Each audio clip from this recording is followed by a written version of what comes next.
The most dangerous doctor is the one that thinks they know it all. Like, the most dangerous doctor is the one that doesn't ask for help and thinks they know, they're just saying, you do this, you do this, you do this. They're not listening. When it's the patients at the end of the day that are ultimately the beneficiaries of care, these are the people that you're protecting, enabling, yes, absolutely, failure isn't an option. When you're working with intelligent people, nobody wants to be told, I want you to do this now, please deliver that by X, Y, and Z time. Prescribing tasks to your team is not going to facilitate buy-in. It's going to start becoming that malignancy of toxicity starting to seep into the culture. Today's guest, Dr. Ekanjali Dhillon, is a physician and digital transformation leader who has helped deliver one of the largest health technology rollouts in the UK, working at the intersection of clinical care, complex systems, and organizational change. In this conversation, you'll learn what actually breaks big transformations, how to lead when you can't rely on hierarchy, and what it takes to stay composed and credible when the stakes are high and everyone is watching. So, welcome to the Badass Leaders Podcast. I'm your host, Angela Gill-Nelms, and each week I sit down with badass humans who are pushing the limits in their careers, companies, and lives. So, are you ready to talk leadership without the corporate BS? Then let's go.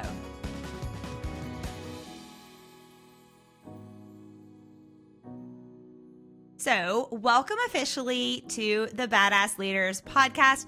I'm in Atlanta, Georgia, where it is dreary, rainy, and cold.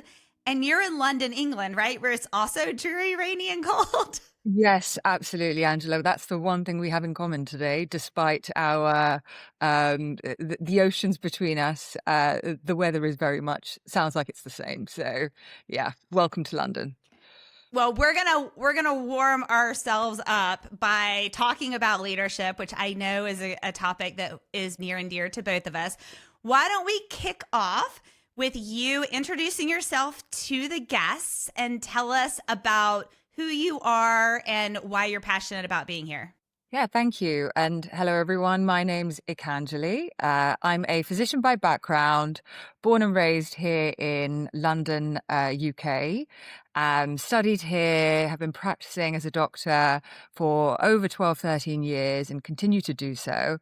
And really, my leadership journey, I have to say, probably began in childhood, being one of 4 children. You learn to lead through that. But actually, professionally, I really started to get a sense of my appetite for systems level thinking and the impact that could have. I absolutely adore treating the patient in front of me. But instead of being one of those people continually frustrated by a system, I found I was more energized when I was applying myself to workshopping some solutions around that. So I started small, little projects here and there, some great mentors and supporters along the way, and started to really build my confidence into a position now where I'm working for an organization nationally. We've just done one of the biggest health transformation projects with an EHR, an electronic health record nationally across our sites. And I've been leading within that. So it started small, that iterated and grew quite naturally, organically, I think, when you sort of follow your flow and follow your raison d'etre. So that's fairly vague there, Angela, but hopefully I can provide some key insights along the way during the course of our discussion. You have done a lot of your work in large-scale transformation. So for listeners, as they're trying to calibrate the scale of what you've led, you just did say a nationwide EHR implementation, electronic health record or electronic medical record, depending on the world. So for you then, we start talking about those large-scale transformation. What does that actually mean in practice? Like, what's on the line if it were to go wrong? And what did that journey look like? Yeah, I'm quite a philosophical person. I'll warn you and the listeners as well. So I think it's important to start with the word transformation, which is a beautiful one and is really key to what we're trying to achieve. So thinking about transformation is not just a big project. Transformation is really a fundamental shift in the way the organization is working or being part of that journey. And there could be many areas in which one may be transforming the organization, particularly as we're innovating and the way we deliver healthcare is fundamentally changing. So I think first and foremost, transformation is always going to be part of the journey in healthcare, and it's a continual evolution. And when you think about an EHR, it's really understanding the impact that this is going to have on the organization and the risks that are involved with that and the opportunities that are involved with that. So when it's the patients at the end of the day that are ultimately the beneficiaries of care and your physicians who are providing it, and these are the people that you're protecting, enabling, yes, absolutely, failure isn't an option, but continual learning, continual growth, pivoting, being agile, listening, as opposed to being rigid and very prescriptive in the way one is running a project of this scale. And you have to, because sub-organizations within the larger organization operate differently. So you might have one hospital that registers patients this way, and you might have one hospital which registers patients that way. And the product needs to deliver efficient pathways that are acceptable, optimized for those patients in both settings. And so it's really doing the due diligence there, learning as you breaking the system, reiterating, and growing ultimately. I want to hear a couple things. How long was the project expected to take, and how long did it really take? Yeah, good question. And what were some of the major takeaways that were kind of shocking to you that happened along the way that were like lessons learned? Yeah, I mean, the project took longer than it expected to, and we learnt that quite early as we dived in. We had sort of timelines that we had expected to follow, but quite quickly realized actually this is going to take longer. I think the success of a project like this, and in healthcare, the appetite for risk is so low, as it should be. But why did it take longer? Because that due diligence process is absolutely crucial. You know, the meticulous logging of each and every single pathway, the patient journey, which when you're working in an organization that's turning over thousands of patients a year, each patient journey is different, and you have to make sure that you are optimizing all of them, and they integrate beautifully and weave together beautifully with each other. The sort of flow of the patients, the flow of the consultants, and that entire experience of somebody coming and providing healthcare for your organization or receiving it from your organization. So that was the bit that we took a lot longer on, and we recognized early that this is absolutely crucial to us getting it right.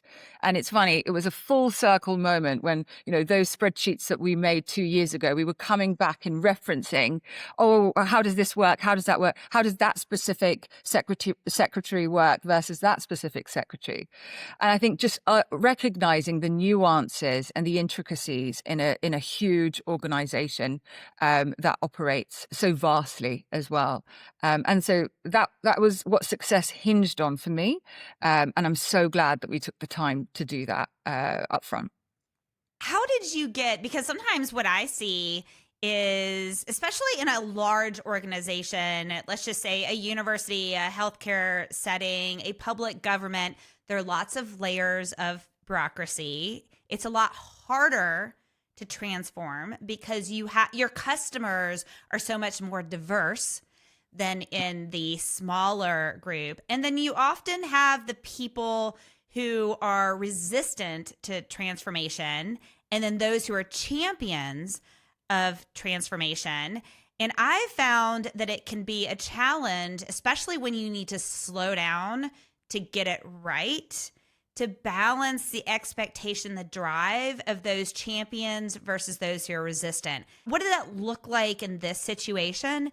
And what are some skills that if someone's listening to this and they're thinking, I need to implement something big for an organization, and I know I have these key players that are going to cause challenges, what are some lessons learned that they can use to help them in their execution? Yeah, I mean, one of the key points I always brought it back to with people who were resistant, shall we say, to change, was taking it back to the patient. And this is where it's a wonderful time to have been part of a project like this, because the way patients expect to receive healthcare is changing. We have consumer AI at our fingertips. People are coming in, they're not Googling their symptoms. They're coming with a list of diagnoses that their paid for Yes. Claude or ChatGPT has diagnosed them with. Or they're not coming in with newspaper cuttings and saying, "Doctor, can I have this?" It's really changed in terms of the patient expectations around the information they want to receive from their doctor, the way they want that information to interact across organizations, outside of your organization. So here we have the NHS, a public healthcare system. So how does our information travel back to the general practitioner? How does it integrate? Does it at all with the NHS's information? These are questions that patients are very much asking. Yes. So the patient's really empowered. So I often start with the patient and say to the person that I'm talking to that, look, if you were here to receive care, ultimately, how would you want to receive your information? How would you want to see that documented, interacted with? How would you want to see your prescription? Would you want to see that as a scribble, or would you want to see that with a timestamp, with a name stamp, and a really clear audit process around it? So you really take it back to that. And the wonderful thing about healthcare is all of us really are driven by that sort of rather altruistic, we care about the patient first. So that was a great tool I found. The second tool is those champions. So, they can really speak to their peers in a way that is accepted differently. So, we had a great consultant change champion process, worked with some wonderful consultants along the way who were able to talk to doctors of the same stature and explain to them how it's working for them and how that would translate into somebody's practice in a slightly different way than perhaps if a physician saw me as a tech person and then just go, "Oh, you don't understand how complex it is Yes. what I do. And so you're not appreciating the cognitive fatigue this is going to give me." Also explaining, and there's the final piece here, that this is the beginning of the road. Once we've adopted this huge change, the future is bright, and healthcare and technology, I would argue, is a marriage that's going to be in an ever-growing existence, shall we say, in some capacity or another. So getting onto a digital system, one that's built, customized for you, for your practice, is the beginning of the road for you. And things are really changing, improving. There's some wonderful innovation that brighter minds than me are working on. And this sets that scene. But you can't look at adopting any of that if your infrastructure, if your architecture, if your data doesn't support you to allow that. So this is us doing that work now. So along the way, you can also have the most cutting edge practice that's keeping up with not just your competition, but also your patients' expectations. So we're looking at, first off, taking a step back and saying, who are the actual customers, and really digging in deep into that customer discovery. Like when I am running the program Biolosity at Georgia Tech and Emory, we commercialize early medical technology. And oftentimes the teams that I work with will say, "I did customer discovery." Well, they did customer discovery with one customer subset, and often the customer subset that they relate to the most. And they've missed the other ones, like you're talking about, like talking to all the different types of patients. And also, I love what you just said about having someone on the team who speaks the same language as the other people. They've lived it, so they can say, "Okay, I've been where you're at and I understand it," versus someone who just has a piped, that they might look at him and say, "Oh, you're just a technology person. You don't know what it's like to have 20 patients in the waiting room waiting on me, and now I have to do things differently, so it's going to take more time." Absolutely. And I love what you said at the end, was giving them what that long-term vision was and getting them excited about that. Now, what did that look like as you were doing that in the different areas, that long-term vision and keeping them excited about that? Yeah, the long-term vision really came by first making them accept the short-term vision. And that comes by meeting them where they're at. And this is where sort of being behind a screen and prescribing, you need to do this, these are the steps to do this, doesn't work. So, I love being on a ward. I love being in theatre, so getting my scrubs on, going and meeting the surgeons where they're at, seeing and appreciating the complexity of work that they're doing, and going and helping them weave in a change in process was far more I was welcome when I was meeting them exactly in their sort of arena, if you want to call it. So instead of just expecting, you attend a training session, this is it, now off you go and change the way you work and figure it out. But actually coming to them, appreciating that environment meant that that short-term win was easier to get over the line. Now, once you're in there, then you can start getting people excited about what this truly means for them. And that means a lot more data. It means a lot more clarity of information. It means a much more stringent audit process, which ultimately protects them as well. And that was actually relatively easily appreciated because you can compare it to the pre-existing scenarios and the outcome, the product spoke for itself. So I think starting and getting that short term over the line, then really building on that to the long-term vision. If you go in straight with the long-term vision, they're like, well, that's great, but right now my life is getting a lot harder. So, what are you going to do about that? And even along the way, appreciating, oh, wow, your flow really is slightly different to this consultant. You are this type of surgeon versus that type of surgeon. You have a much faster turnover, and that means that your challenges are different versus somebody who has a lower turnover because they have more complicated surgeries. So really appreciating that, working out ways that we can speed things up for them, or is it actually a hardware issue and not a software issue? Do you just need more hardware, which is an easy fix? That comes by really getting into their space, getting into their environment, and workshopping that with them.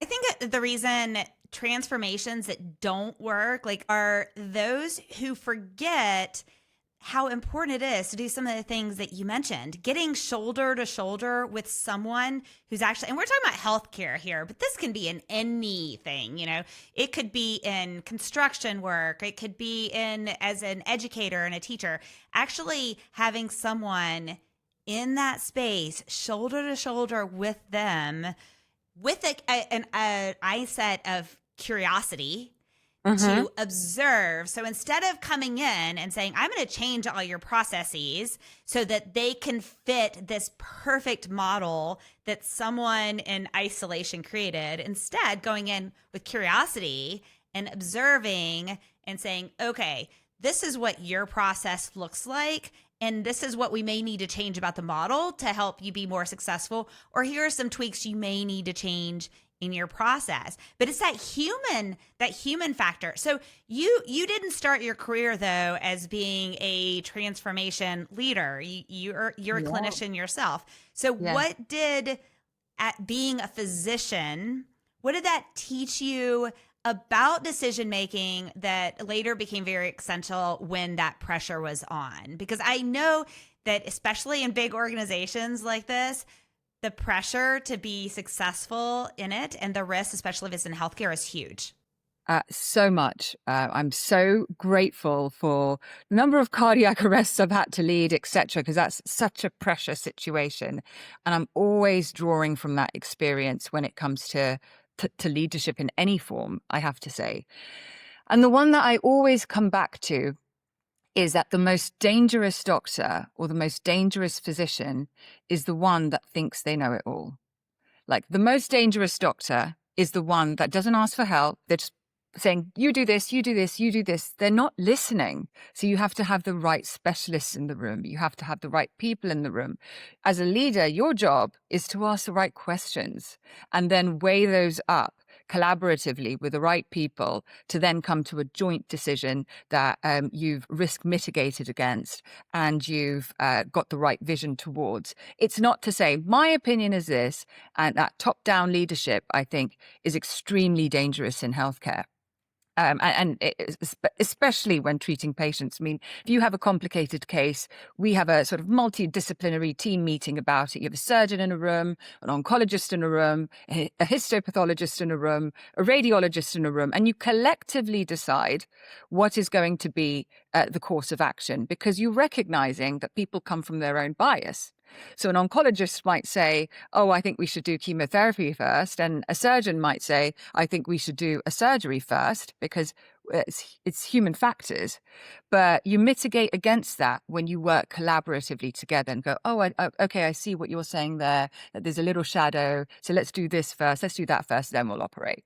It's the same thing in transformation. I think the best leaders that I've seen in action can balance that really well, where they have that sense of direction. You have faith in them. They are really captaining the ship, but you have a voice. There's the culture of collaboration in the system. Some of the great teachers I've had, physicians, surgeons, medics alike, have always instilled that in me, which is, it's great to ask. Do your research, come prepared. That's not an excuse. This is not a reason to show up having not done your homework. But if you don't know, the safest thing to say is, I don't know.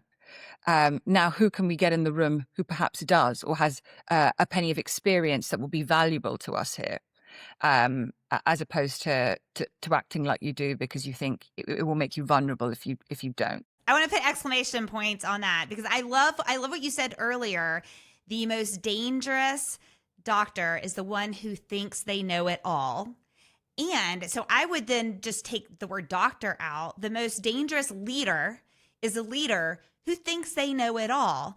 And you said the best doctors and leaders are the ones who are asking the most questions. Egos come into play, and people are afraid that someone might think they don't look as intelligent. There are all these stories we tell ourselves in our head that can cause huge problems in these situations. So how do you, as a leader, how do you, prevent that in yourself? And then also, if you identify that happening in a situation, what is your conflict resolution strategy to try and mitigate that? Great question. And for me, it comes back down to education in many ways, continual professional development, right? Even now and even as I go forward in my journey, learning, reinstilling practice and sort of muscle memory of some of the most challenging parts of leadership, which really come into the sort of interpersonal dynamics as the stakes get higher, as the checks get bigger. Again, another real pillar of being a physician as well. The culture is, you are always learning. Even the biggest professors in the world, they're still going to the conferences. They're still doing research. They accept there's still so much in the environment that we need to learn and come from evidence-based practice to then draw on the future of medicine and the way we treat patients. It's the same in transformation. We are always learning. We have to accept that. And that comes from, great educators, as well as really great tools online. And leadership is not a noun. You're not just a leader. It's a verb. You have to do it. And then you have to sometimes get it wrong. And you have to reflect on that, find the right people to coach you through that. And that doesn't have to be paid education either.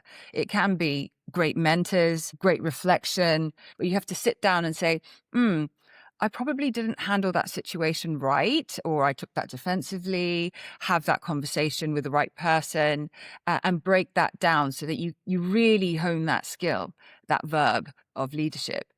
So that's the way I look at it personally. Now, when it comes to conflict resolution, it's a really interesting one, because it takes two to tango. So you could have done all the work, but there is no guarantee that the person in front of you has done that work. So I think it comes back down to regulating yourself. And if you've got somebody who's perhaps defensive or aggressive or assertive about a specific point, what are the tools that you have in your toolkit to look at that and evaluate that? And that will be on a case-by-case basis. So say you have somebody sort of going in very aggressive on a point.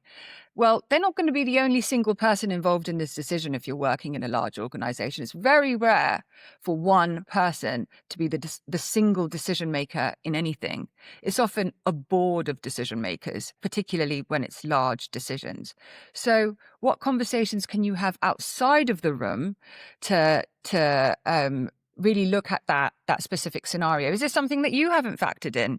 Putting your own ego to one side. Is this person going in aggressive because you haven't considered something and they might have a point, even if their delivery is wrong? And there will be people that you can go to around that and have that conversation in a much healthier way without needing to go tit for tat, because that's when things 9 times out of 10 will go sideways. Okay, so if someone wanted to think about what you just said and say, okay, I am building my toolbox, what would you say are 3 to 5 things that you believe every future successful leader needs to have in their toolbox? The first thing that's really helped me, especially for your listeners, to really step up in my leadership game, going from sort of mid-level to trying to sort of pushing to be taken seriously and really start getting to up the hierarchy. And that comes from great mentors, sponsorship, and being a little bit more open about that. So, if you've got somebody you admire, most people want to help you. Actually, everybody loves helping each other. If you go to someone and say, I really like the way you did that, I want to learn from you. Is it okay if you kind of coach me through this? Or I'm looking at wanting to join a board. Is there anything you can do to help me get that experience? People want to help each other. I would argue intuitively as humans, we want to do that. So asking for great mentors, great sponsors, people that you admire, you like the way they work, has been really instrumental for me, particularly in the last couple of years. The second point I'd say is learning to ask at all. And I found that really challenging. I don't know if it's because I don't want to say it's because I'm a woman, or perhaps just the way I'm raised, perhaps even my personality is such that I find it very difficult to ask for help. I like to, go away, figure it out myself. If I've asked for help, then if I don't receive it, what will that mean? And one of the things that I've been really working on is the worst thing somebody can say is no. And that's no skin off my back. Actually, it's a real leadership quality to be able to go to someone and say, hey, is there any way you can chip in here? Or I'm looking to do this. Are you able to provide X, Y, and Z? It really helps you get most out of your team, to up manage your leaders as well when you learn how to ask. And it is a skill asking. It's not just walking into a room and saying, hey, can I have this? But in the right way, depending on who you're asking from, I think is instrumental again. And then finally, I'd say, again, recognizing that leadership is creating an environment, a culture. So you can't be a good leader if the culture of what you're leading, and that could be one person, that could be 2 people. It could be, you don't have to even be given a title of a leader to be a leader. It's the culture that you're creating of excellence, of diligence, of responsibility, of taking ownership, of sort of applying yourself in the best way to any task that you do, learning how to be resourceful around that, manage people around you, adjacent to you. So I think it's that sort of whole holistic way of thinking about leadership has shifted that sort of peg for me from sort of level C leadership to level A leadership. And hopefully that continues. I love that. So mentors, being able to reach out to other people that can guide you and you can learn from, being able to ask questions and being comfortable asking questions. And then the third piece is seeing the humans around you and being able to collaborate with other people as humans in the culture and having that diverse culture. Now, let's talk about failure, because I will tell you this, I'm more respectful when I work with someone and they can tell me about the things that they were involved in that didn't work than I am when I work with someone who comes across as if everything has always worked. First off, I know they're lying, even if it just means they're lying to themselves. Everything does not always work. But I know as well that people learn more from failures often than from success. So let's talk about transformation when it breaks. So from the inside, what actually do you think breaks first in long scale transformations long before anyone calls it a failure? Got the answer straight away. Communication, right? Yes, Sorry, that's a absolutely. very broad word, but my God, is it what so much hinges on? And that can be communication internally with one another. It can be the form of communication. And I think when you're looking at sort of tech projects like this, the challenge is often you're working across states or cities with your team is spread out. I mean, we had team members in the US as well as in the UK. So working out how to communicate effectively was actually really challenging. And we ended up having a ways of working communication workshop. It was things like everybody looking at a picture of an apple on a road and sitting and writing that down and saying what they see.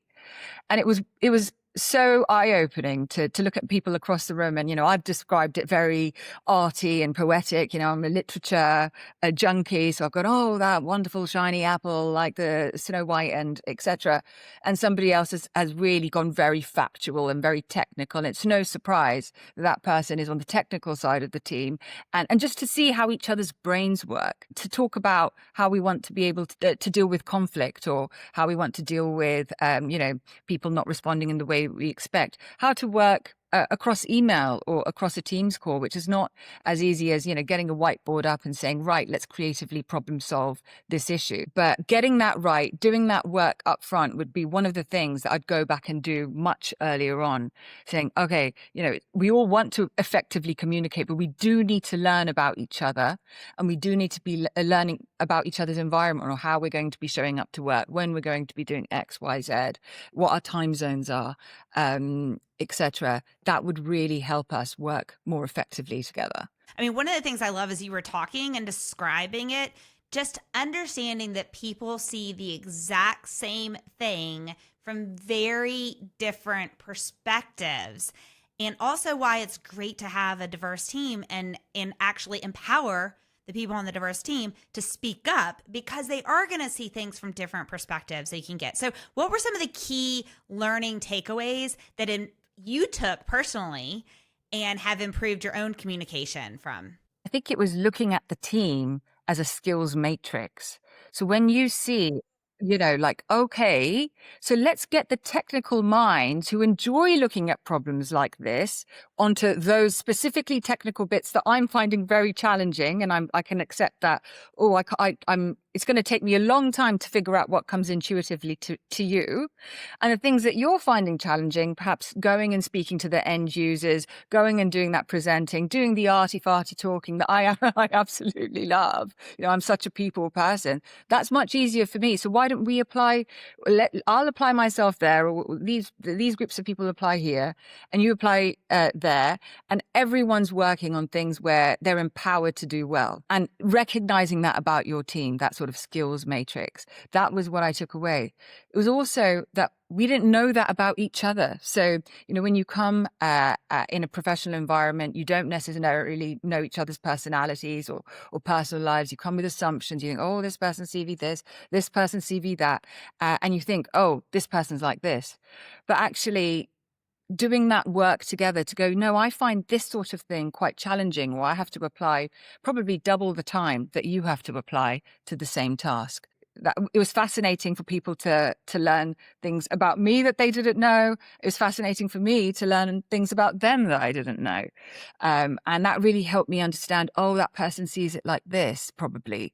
So let me position it like that, or let me reallocate tasks such that you're working on things you're intuitively wired up to thrive in. That really helped us work much, much more effectively together. At one stage in my career, I wasn't a big fan of personality tests, because I thought they're overused. People put too much focus on them. They're putting people into boxes. It's just like this task that you do to do a task. Okay, that's what I used to think. And I had this eye-opening experience when I was leading a team about a year and a half ago. And I couldn't understand why this really super hardworking individual was really failing at their core job. And then we looked at their working genius analysis and it was like, well, of course, because just because someone's a hard worker, they're going to try and try and try. But if they're not in the right spot for their excellence to shine, then it's holding the team back. So I love when teams will take a moment and do a workshop or something like that to get to know each other and your strengths and success and understand where you're coming from. And then the key piece, though, is putting that into action and actually not just having something that's a workshop that everyone leaves, because that's a bit of the change management piece of it, right? Was there something that you did over the time to keep the lessons learned from that communication working throughout the whole 2.5 years of your project? Yeah, I mean, we came to that much later on, which was my learning, actually, that some of that work, perhaps we should have done much earlier on as we were building the relationships together. But we did very much keep it going because we all recognized how much more efficiently we were working. You know, this came at a time where it was starting to become crunch time, and working efficiently, effectively for us all was really important. And so for me, for everyone, it was eye-opening. And we had developed those, you know, the walls had come down by that point. One of the benefits of doing it later, I suppose. So, and this again comes back down to the point of culture. So it was really handled in a way, I'm pleased to report, in a very non-blame sort of way. It's not a, you're not good at this, you're good at this. It's not that fixed mentality thinking. Right. It's really coming from that growth mentality space, which is, this is where you thrive. This is going to probably take you 10x more time. You can do it. And if that's where one of the professional skills you want to apply yourself to, then absolutely. Well, we're recognizing that will need more time then, or let's get somebody to support you on that if what you want to do is more technical aspects of build, etc. So, you know, you've just set people up to win, and it's not taken in or sort of applied in a way where there's blame involved or that sort of fixed thought of you can't do this, you do this. It's sort of like I've got the right, you've got the left, and together we're flying the plane. So that really sort of created that team spirit, much of which we'd already had, but it just kind of, it was like going through one of those, you know, video games, and you just turbocharge, and suddenly Yes. we're all now running, and you're like, oh wow, this is working effectively. This is really great. What were we doing this whole time? I was showing my age. I can picture like Super Mario Brothers, right? And they're like, they're like glowing.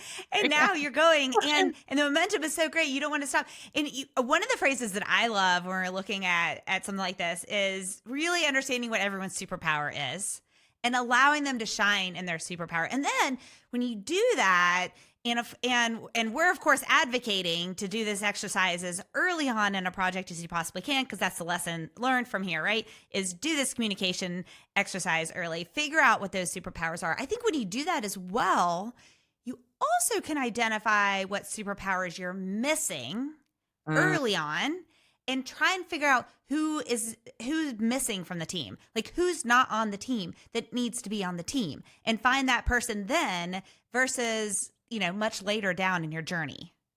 Yes, absolutely. I mean, one of the things, though, Angela, I found challenge in leadership is ultimately you can't subcontract everything. You know, you can't really be an effective leader if key aspects of the task you just subcontracted to an expert. You do need to have some level of understanding of that to be able to say, or to be able to help your team member to go, have you thought about it like this? Or do we actually need to get that sort of person in the room? Or, you know, for challenges that they might be facing, or things that they might not be looking at in the right way because they're not part of the meetings and the sort of senior leadership meetings that you are.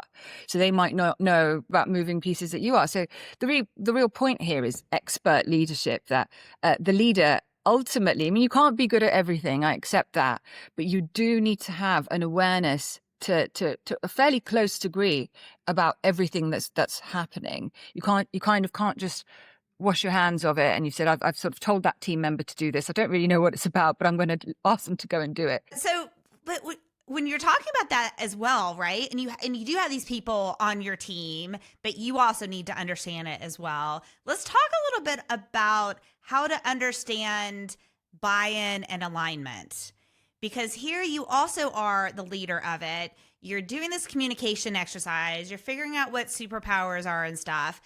But I know that you've said that leaders can confuse buy-in with alignment. So tell me a little bit more about that. Maybe a time when everyone said yes, but you knew it wasn't really a yes. You know, what did you do? And what did that force you to change about how you showed up as a leader? Yeah, I think buy-in from members of your team is an interesting one, because you might have a very unpopular task to get over the line. That is ultimately your responsibility. And being a good team player when you're working in a big project is saying, you know, ultimately some of us are going to have to do some of the non-glamorous work too. So we take that on. Then explaining that to your team, who ultimately might feel like they're being prescribed a task as opposed to having autonomy over their time or the work that they're doing. So I think it's recognizing that about, you know, when you're working with intelligent people, nobody wants to be told, hey, can you just go and do this? Or Right. I want you to do this now. Please deliver that by X, Y, and Z time. Prescribing tasks to your team is not going to facilitate buy-in. It's going to start becoming that malignancy of sort of toxicity starting to seep into the culture. So if there is something that somebody's concerned about or not happy to do, is taking the time with your team first and up front and coaching them through why this needs to be done in the way that it does, if it's something that they're not feeling very keen about. So really coming at a challenge like that with a member of your team from a coaching angle has really helped me. You know, I've had to get some very challenging presentations across the line, and I need the support of my team to do it. They're not thrilled about having to do it. Neither am I, but ultimately here we are. That's not going to come by me saying, you go off and do that.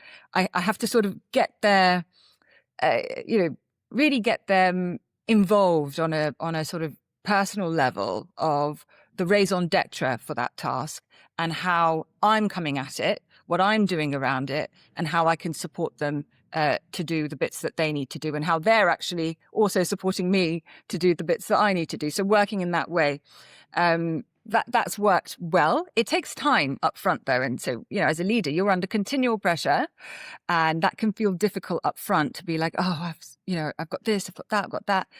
But investing that time with your team first means that those are really, really valuable team members a year, 2 years down the line, because they know how to work with you. You know how to work with them because you've coached them into that. So you've invested that time into them. That's buy-in with your team. Buy-in with your end users is a complicated one depending on who you're looking at. But again, having experts within your team. So coming from a medical background was so helpful when I was talking to consultants, because they thought I was a tech person. But then when I'm like, well, do you want me to help you with that? You know, on a medical side as well, and really being able to speak the jargon and the language, appreciate the pressures that they're under, really helped with them reframing the change. And that's come not just from myself, but we've got great nurse leaders, allied healthcare professionals on the team, as well as, even secretarial functions. These are really high pressure jobs as well. So getting those people within the team to understand those pathways, to then also appreciate how the product might need to change or be iterated is key. So how do you identify though? Because there are situations where someone in that hierarchy is said, yes, I agree with this, or yes, we're going to do this, but they don't really mean yes. And you can also add like a direct example of it, and they might not even know themselves that they don't really mean yes. How do you identify those yeses that are not true yeses? I can't think there have been many times in a team where somebody said yes to me yet, and they didn't mean it. Thankfully, perhaps because we have a speak up culture very much by design, where if you're if you're not wanting to do it, please tell me why. And then we can look at why that is, because I respect that you're probably coming from somewhere reasonable. And I think the same goes for end users. People say yes, and they hope that you're just going to go away, or, Yes. perhaps this is just going to happen 2 years later, or maybe whatever. It's just going to go away. It's just not going to affect me. And I think not going in heavy-handed at the start is important. It's also taking the time to listen. So what is the specific challenge then? Sometimes people are embarrassed to say, and particularly some of the more traditional positions that I've come across, it's hard for these wonderful, excellent professors of minds to say, I'm not that good with IT. And I'm not really sure what you mean when you say logging into the cloud, etc. And so I'm using words, or I'm saying, oh, you just have to use your authenticator. You just have to do this. They're not sure what I mean by that, but it's hard for them to say it like that. So recognizing, okay, there's a reason here, taking, again, the blame out of it and having the patience to understand, okay, there's a nuance there that I haven't got to. And I'm not going to just sort of push against probably a brick wall at this point, but that physician, that a specific surgeon will again be working in a practice. So let me approach their secretary.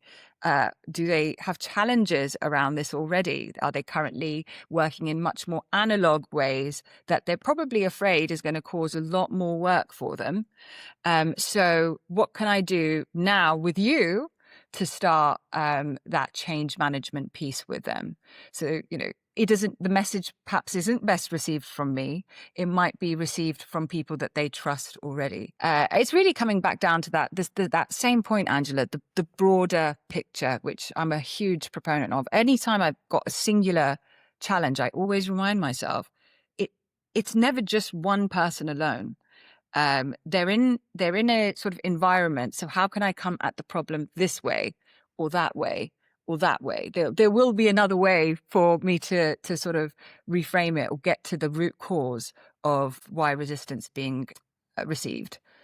Oh, I love the root cause piece. It occurred to me something what you were just talking about is asking that follow-up question. So what I like to say to teams is, don't go towards the yes and think when you get someone to say the word yes, then you just stop and move on to the next thing. Go to get them to say their reason behind the yes. Get them to say, not yes, we'll do this, but ask that follow-up question of what positive impact do you think, and get them to answer something, not in a yes or no, but in a more, a depth response in there.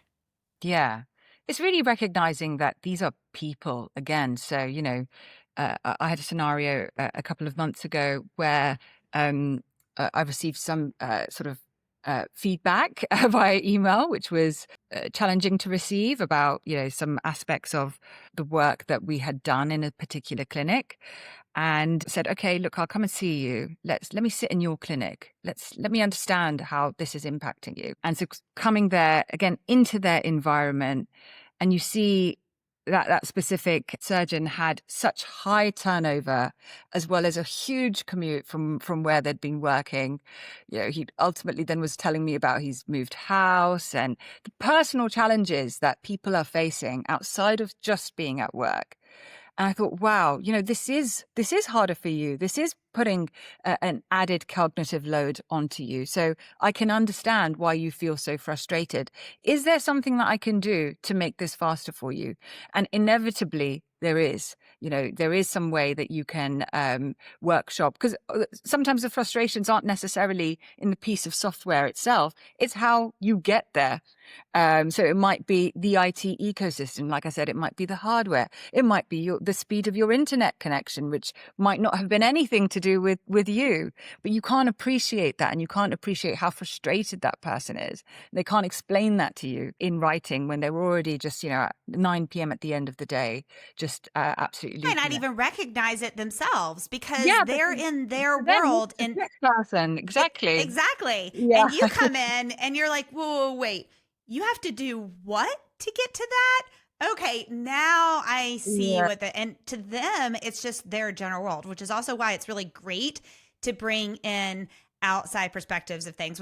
And also definitely when you're doing customer discovery early Yeah. on, I remember this example. I was working with a team last year, and I had them going out to doctors to really trying to determine whether or not a doctor would actually use a technology. Okay. And we know that there's multi factors that tie in with that, right?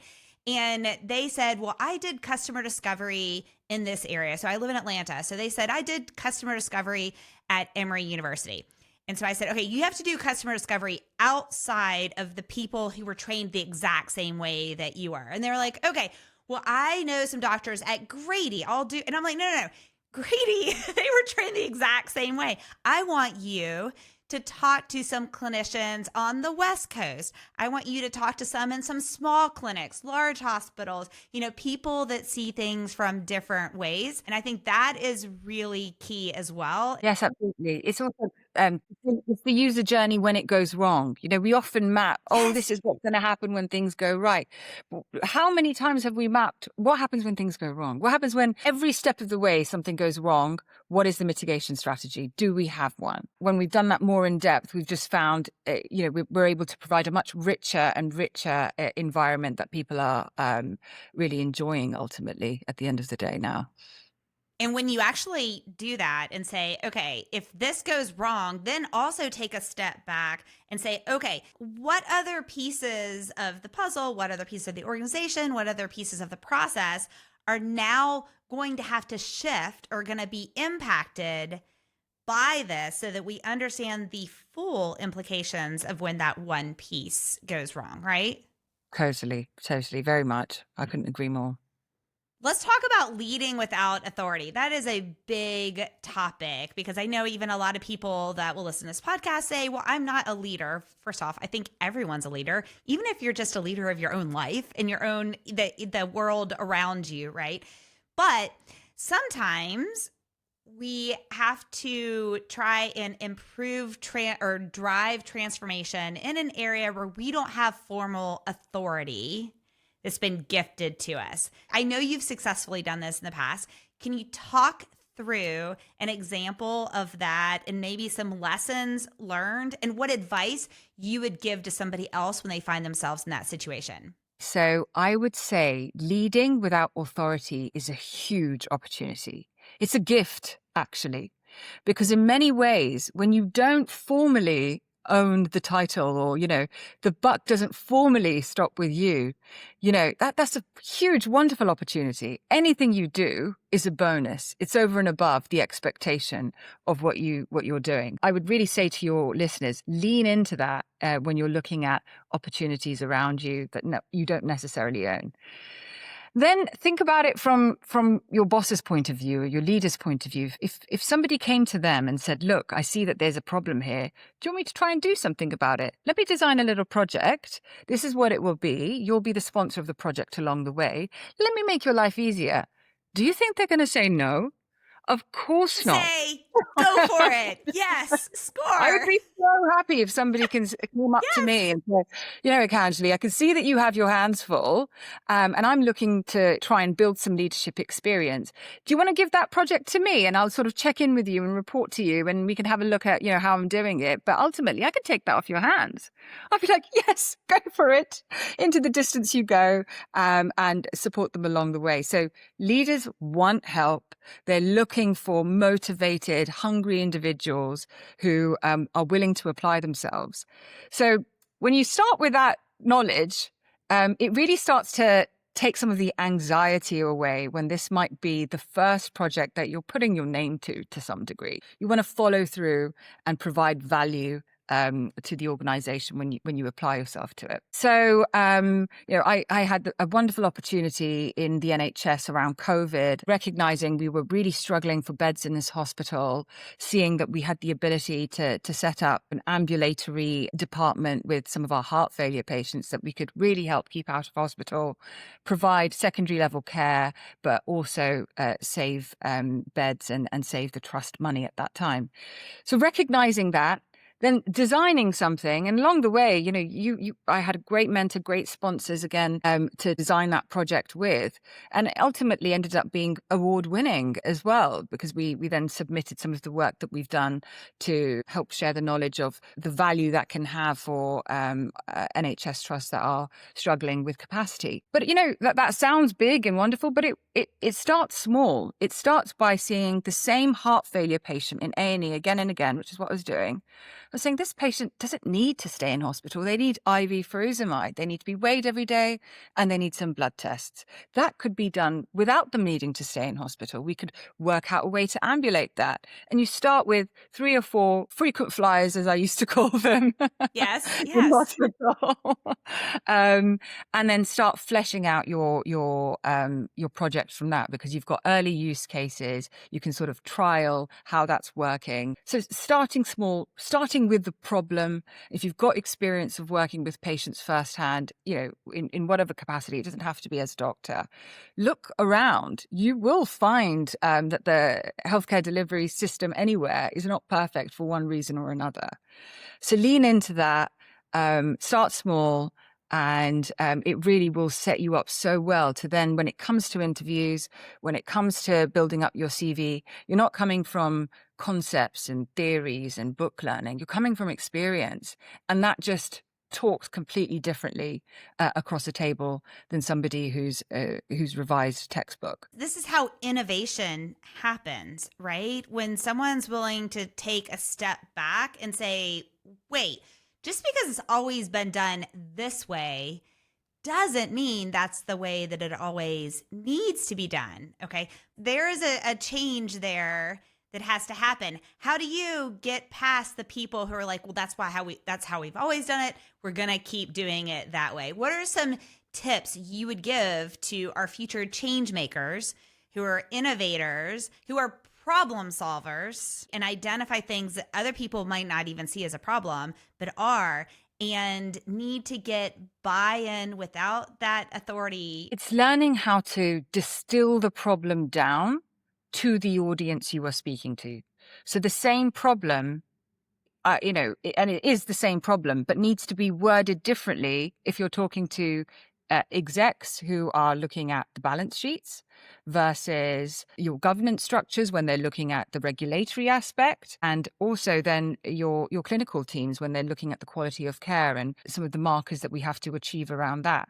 So it might be the same problem, but you have to frame it differently depending on the audience. So recognizing, who am I talking to? What specific things are they interested in improving around this issue? It's going to be harder for me to explain the value of the problem if I haven't done my work around the economics of that problem and how that will ultimately benefit or support some of the work that we're doing in this specific environment versus another. So it's doing that research on the problem itself. So there's no point saying, oh, heart failure patients keep coming back into hospital. Why don't we try not doing that?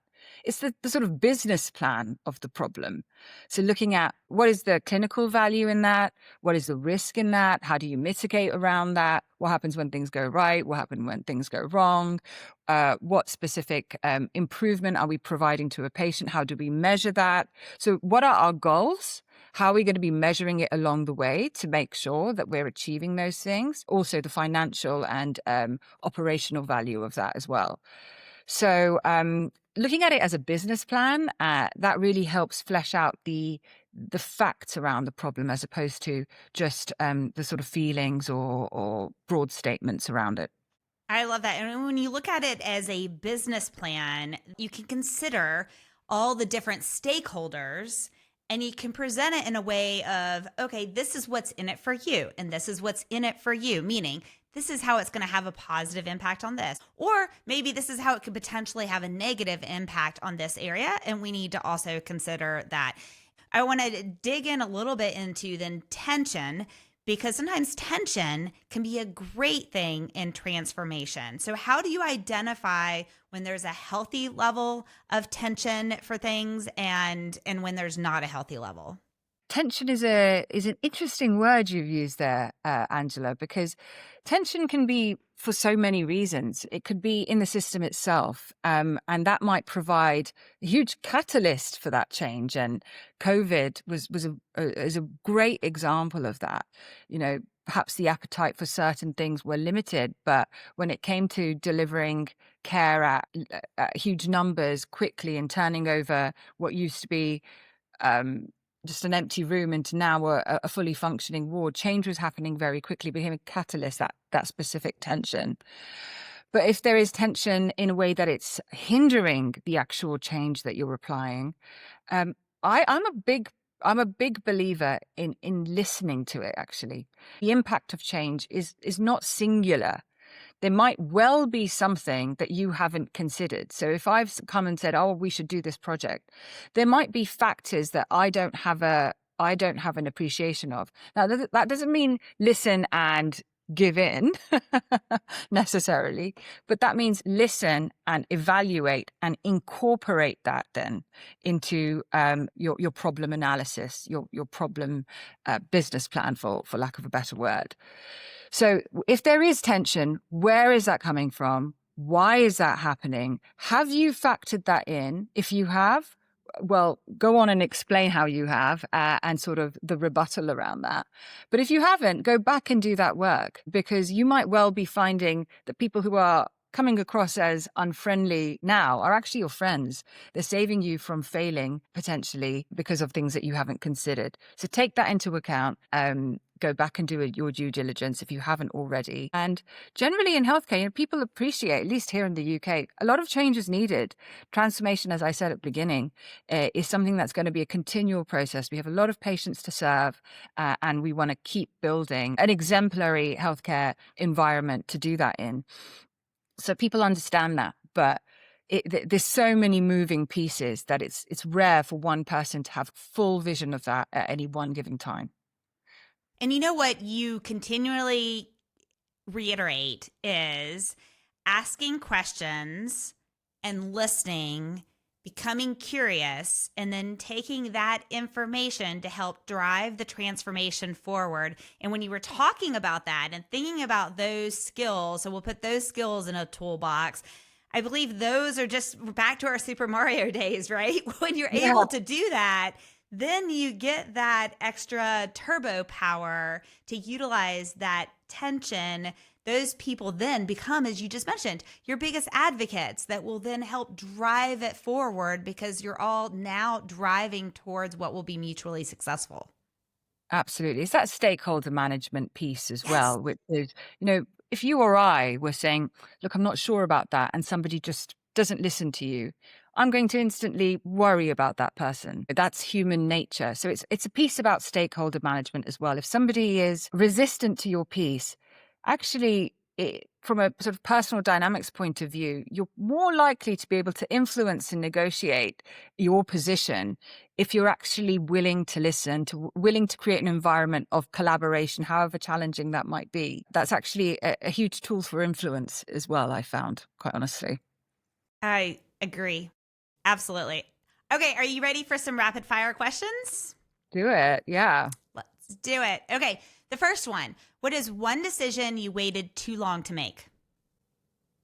That I could have a portfolio career. I should have appreciated that earlier. I wish I did. I always sort of thought, oh no, if you're a doctor, you're just a doctor, you just treat patients.